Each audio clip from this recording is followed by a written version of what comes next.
Okay, guys, welcome back. Okay, so I'm going to get right into it. I just want to point out what I'm seeing, and I hope this helps everyone kind of keep a calm head in these crazy markets right now. Okay, we're going to start out with tech stock, or tech basically, or triple Qs, and this is obviously the most important area to watch with this market because the FANG stocks are what have kept the market held up. So we still have a flag happening, and this is just short-term stuff, but you've got this. This is your flag right here, and you've got a flagpole and a flag. So here's your flagpole right here. Here's your flag, and if we break this flag, which I think it's going to do, looks like it's going to bring us down to the longer-term support line right down here at this 250. So if as I roll that out, you can see here, this is your longer term support line in triple Qs, and we're flagging, and that's going to bring us down to that support line. So I think that's in play right now. Now, going to the daily, I want to show the sell signal. I didn't call it out specifically, but there is a sell signal. And the reason why I didn't call it out specifically is because this trade or sell signal potentially only sets us up for a move down to the longer term support. And I'm trying to call the next, the next trend. So that would bring us down to here, this longer term support, but keep us within this bullish trend that the triple Qs has been in. So that's completely in play. This is where I think if the dip buyers are going to step in tech, they're going to step in right here. But I think we got to get down here first. And the level, depending on when we actually get there, 250 maybe. This is a daily chart. But there is a sell signal that was triggered, and this is an outside day, basically, is what this candle right here is. It's a bearish engulfing candle, which is a bearish sell signal candle. But typically, the way I like to play these is you look for confirmation. So confirmation can come in the form of a following red candle down, or you can also get confirmation if you can make a series of candles that don't necessarily sell off, but you should never really get back up into the top range of the bearish engulfing. If you get back up in that area, it really runs the risk of erasing the candle or voiding it out. So watch for that. But if we can't, and yesterday, with the rally, even today when they opened it up, they have only recovered to about the halfway point right here at about 262, 263. So the candle's still intact. It's still in play.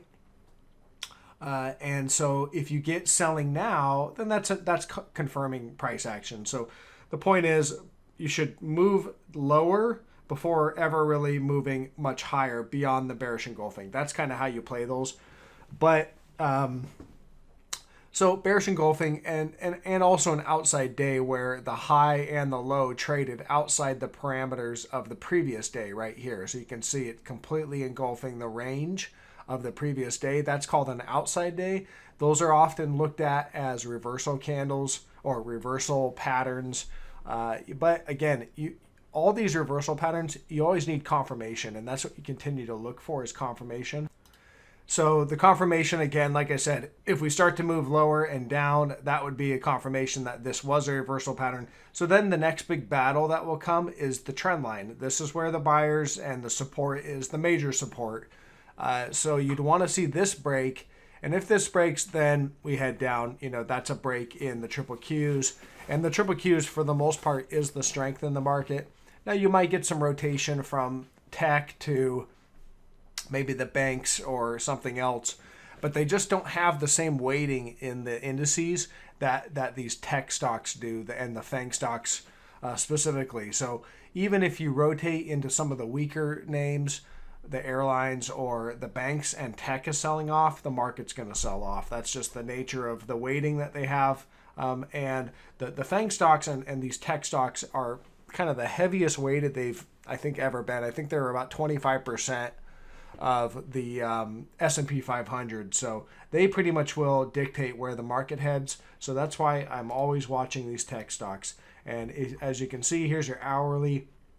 This is interesting right here. You don't have a whole lot of data points on the top end of the flag, but maybe we overshot it briefly.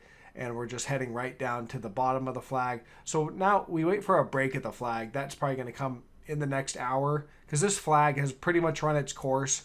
Any longer and it starts to not be a flag anymore, starts to not look exactly like a flag. So we're going to watch for this. Okay, moving over to the SPY now. I know the SPY has shown a lot of strength. I mean, the market in general has shown strength. Every time you get a sell signal, they're reversing it. They're erasing the sell signals, and that's just kind of the par for the course. Eventually, one of these will stick. But here's the SPY. This is what's going on with the SPY. We've got this island reversal top right here, and we like I said, they like to pop it into the candle. So right here, they like to pop it into this island to wipe out anybody who is short taking this as a reversal candle. And what I said is I didn't want to see an hourly close really above this the top of this island right here, about 322.30.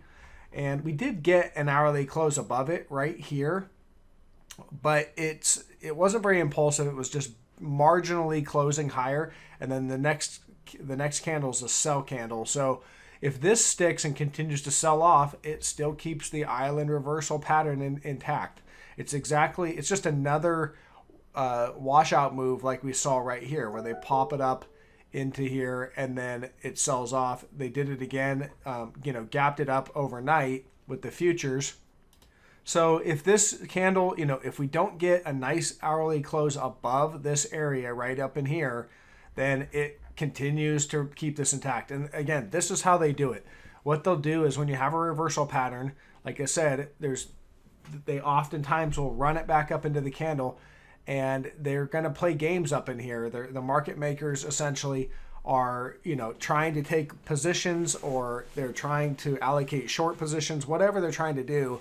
They're trying to shake out anybody that took the sell signal, the initial sell signal, because when you get a sell signal, that's the very first time that you have that signal. So there's really you can't wait, because you don't know that it's going to come back up in here. You have to take it when you get the signal, and then you have to be able to ride out the counter move that's meant to shake you out.